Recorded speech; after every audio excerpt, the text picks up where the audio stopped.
Clara went to a funeral. It was a big, sad room with lots of people, but she didn't know anyone. She felt confused. Then, she saw the open casket. Inside, it was her.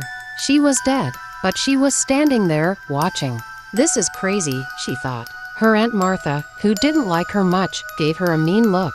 Clara went to see Dr. Thorne, a doctor who helps people with their minds. She told him about the funeral. He said maybe she was just sad and confused. Clara went to the graveyard and watched her own coffin go into the ground. She felt like she wasn't real.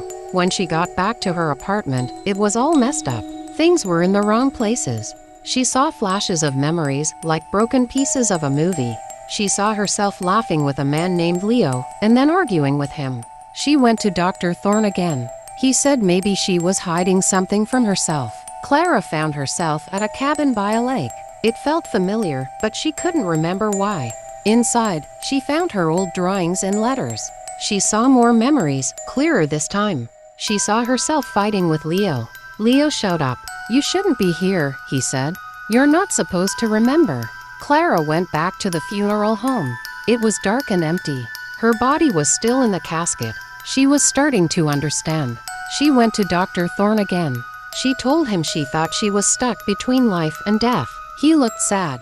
He said there were stories about people's minds staying behind after they died. She went to see Leo. She asked him what happened. He told her a secret. They had an accident at the lake. He couldn't let her go, so he did something. Something that kept her here, in a kind of dream. At the cabin, Clara remembered everything. The fight with Leo, the accident, falling into the cold water. She realized she was dead. Leo had trapped her in a fake life, a memory. Clara went back to her funeral. She saw Martha, who looked a little sorry. She told Leo she understood, but she had to go. The broken memories faded away, like a light going out. At the graveyard, Clara watched her coffin go into the ground. She felt peaceful. She was finally gone.